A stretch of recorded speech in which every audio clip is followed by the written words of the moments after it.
আসসালামু আলাইকুম। আমি doctor Naimul Kibria, BHMS Bangladesh homeopathy medical college. আমরা আজকে বলবো হাঁপানির সমস্যা নিয়ে। হাঁপানির সমস্যা আমাদের যে কোনো সমস্যাগুলাই পুরা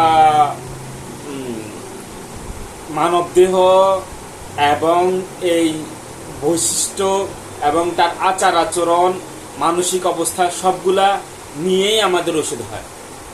যার কারণে আমরা সবসময় নিষেধ করি যে আমাদের এই ওষুধগুলা কেউ একক লক্ষণে ব্যবহার করবেন না। একক লক্ষণে ব্যবহার করলে লাভের চেয়ে ক্ষতি হওয়ার সম্ভাবনা বেশি।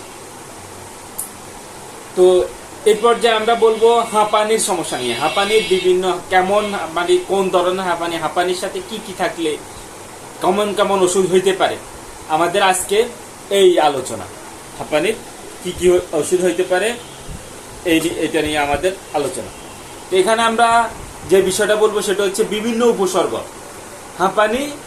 হাঁপানির মধ্যে তো নর্মালি হাঁপানি তো শ্বাসকষ্টের মধ্যে এরকম অ্যাজমা, কিন্তু এটার সাথে কি হয়, কি কারণে এটা হচ্ছে, সাথে সাথে কি আছে, কি দেখে আমরা মেডিসিন সিলেকশন করব বা মেডিসিনের দিকে চিন্তা করব, কোন মেডিসিনের দিকে যাব।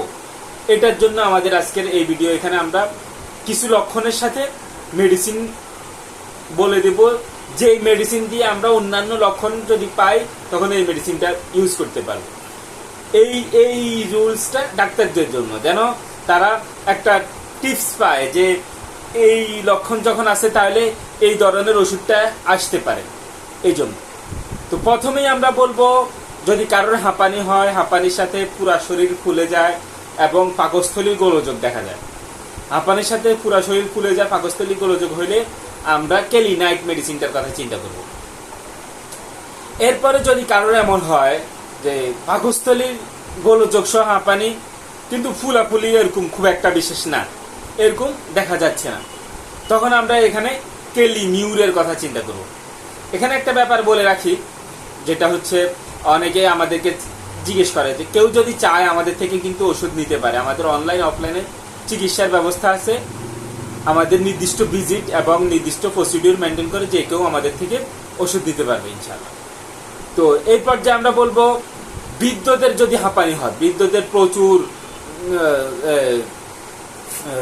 হাঁপানিতে এদের প্রচুর গর্মযুক্ত এবং চুলকানিযুক্ত বৃদ্ধদের, যাদের চর্মগুলা নীল হয় এবং সবসময় ফাঁকার বাতাস চায়, এরা চায় এদেরকে সবসময় বাতাস করুক, এবং এদের এই সমস্যাগুলো রাতে বৃদ্ধি পায়।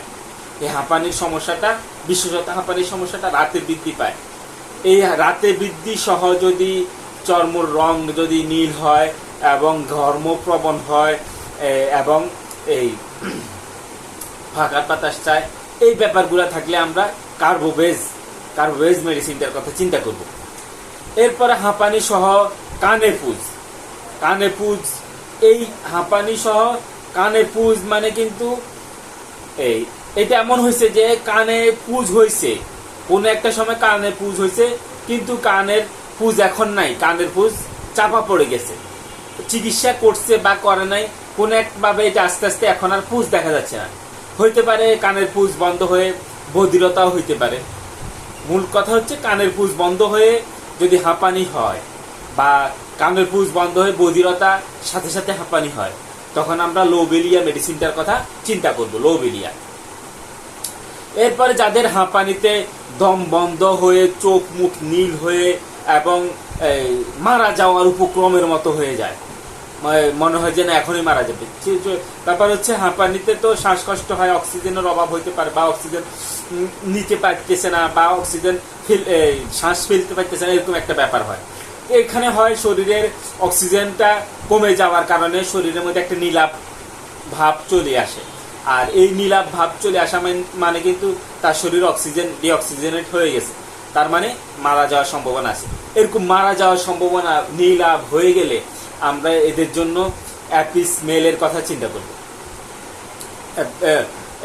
এই সময় আমরা এদের জন্য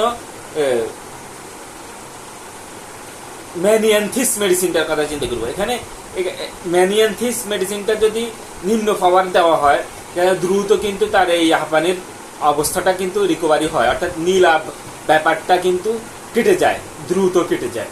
যদি অন্যান্য লক্ষণের আমরা আভাস পাই তখন দেওয়া যাবে। এটা 3x মাত্রায় অনেকে ইউজ করে।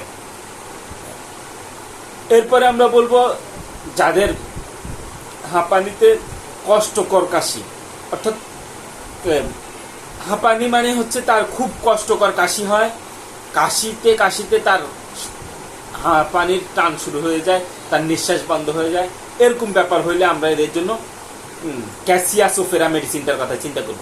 ক্যাসিয়াসোফেরা কাশতে কাশতে হাঁপানি চলে আসে এবং কষ্টকর কাশি হয়, এদের জন্য আমরা ক্যাসিয়াসোফেরা মেডিসিনটার কথা চিন্তা করব। আমাদের ভিডিও যথেষ্ট হয়ে গেছে, আমরা পরবর্তী ভিডিওতে আমরা হাঁপানি নিয়ে আরও আলোচনা করব। এ নিয়ে আজকের মতো এখানে বিদায় নিচ্ছি। আসসালামু আলাইকুম রহমতুল্লাহ।